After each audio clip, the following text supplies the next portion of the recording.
Let's go, petite vidéo du 14 janvier. Je vais analyser le profil de Florent. Attendez, je mets juste la petite cam juste ici, hop là. J'espère que c'est bien. Nickel. On va voir exactement comment est-ce qu'il peut améliorer ça. Comment est-ce que ça peut être plus clair. Comment est-ce que ça peut lui ramener plus de clients. Mince, voilà, c'est mon route. Regardez aussi sur LinkedIn. Bam, bam, bam. Parce que Florent, il poste beaucoup dessus. Florent Ghisoni. Guiccioni. Non lo sais comment c'est prononcié. Bref. Ok. Donc déjà. Très bien de montrer les bénéfices ici, numéro sur barque, la bibliothèque est propre, votre profil, tout ça c'est propre. Le contenu LinkedIn, de toute façon, je pense que tu gères, oui. C'est bien, t'as mis des avis, 5 avis, putain, c'est pas mal pour LinkedIn, faut y penser, personne ne le fait. Les posts sont bien, etc. Bon, moi je vais plus me focus sur Instagram parce que c'est là où je pense que j'ai le plus de valeur à t'apporter. Donc là, ce qui est bien, c'est que tu fais du volume. Donc t'envoies là, il y a combien? C'était il y a 6 jours. Ah ouais, non, t'envoyais plus avant là. Je sens que ça se ramollit. Ah, ça envoie d'une vidéo par jour, c'est quand même déjà. Une ou deux vidéos par jour, c'est déjà pas mal. Mais avant, c'était plus. Bref. Donc tu fais du volume. T'as des contenus qui marchent bien parce que tu montres un petit peu du lifestyle, etc. Mais est-ce que c'est les gens que tu veux attirer? Ça, c'est la question qu'il faut se poser. Est-ce que tu donnes vraiment de la valeur, etc.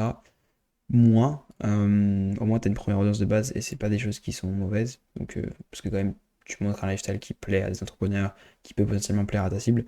Même si je pense que ce qu'il faudrait que tu fasses aujourd'hui, si jamais tu veux acquérir plus de clients sur Insta, ça va être de faire un petit peu comme sur LinkedIn avec plus de posts qui donnent de la valeur concrètement, qui expliquent les bénéfices des apps mobiles, qui montrent les projets que vous vivez avec vos clients, ce que vous faites des day. Donc voilà, là, vous parlez de, enfin même des CTA comme ça pour vers des appels. Là, il n'y en a pas du tout. Là, tu rediriges vers le site, c'est cool. Mais je pense pas que Instagram aujourd'hui soit le plus gros canal d'acquisition pour toi. Je pense que tu développes surtout la peine pour plus tard. Ouais, Storyline, tu vois, c'est beaucoup de lifestyle, etc. Ah, attends, c'est quoi ici? Ouais, non, toujours pas. Faut que tu parles plus de ça, faut que tu parles plus de ce que vous faites. Une plus de valeur, ici c'est quoi? Ouais. En fait, c'est discret, quoi. Faut le savoir pour comprendre ce que tu fais concrètement. Déjà, même dans la bio, founder EcoVacline, EcoValine, excuse-moi. Ouais, je dis EcoVacline. Bah, faut cliquer, faut le savoir, mais juste exactement ce que vous faites. Donc, on développe ton SaaS en 3 jours, j'en sais rien, en 2 semaines, je sais pas exactement ce que vous faites. Et septième meilleure agence sur Paris, ça tu peux le mettre aussi. Donc, mettre de la proof, etc. Et à aller explorer le format long, je pense que c'est bien parce que tu arriverais avec une expertise concrète. Aujourd'hui, il y a beaucoup de clowns sur le marché sur lequel tu es. Donc, développement encore, ça va, mais qui parlent de SaaS, les gens qui parlent de SaaS aujourd'hui, je vais pas citer de nom, mais il y en a qui ont aucune app, qui sont build, etc.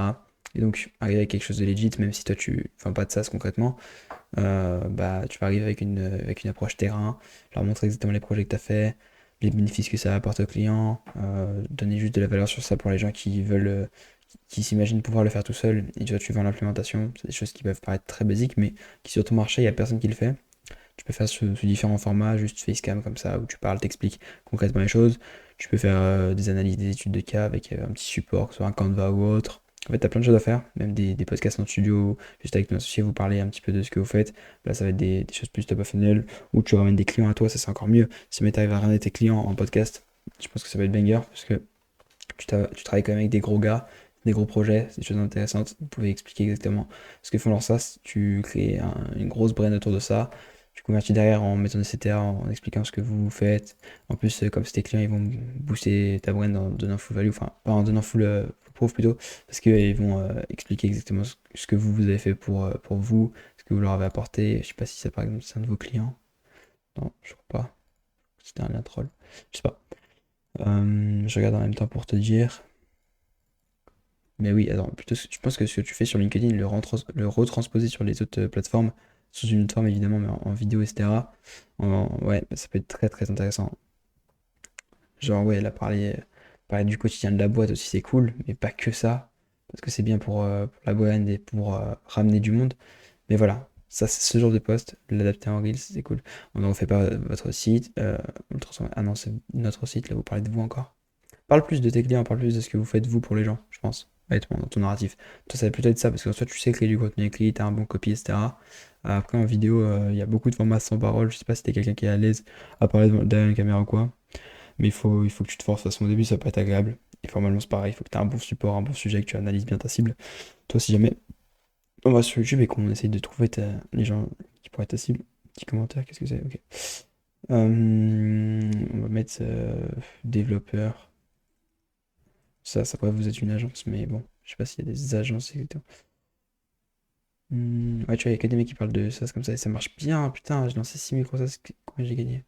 Bon, après, ça, c'est pas votre cible exactement qui va regarder ça. Quoique, en fait, vous parlez de comment développer un SaaS, etc. En fait, c'est des choses qui intéressent les gens.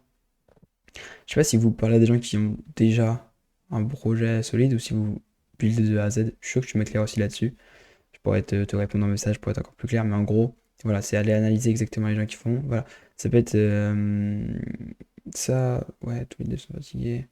Des vidéos de dev, des vidéos de mecs qui ont des SaaS. Tu mixes un peu les deux, tu remets à ta sauce, tu montes ton élément différenciant à toi, qu'est-ce qui fait que vous êtes une meilleure agence que les autres. Tu parles de concrètement ce que vous faites au quotidien, de tes clients, de tout ça.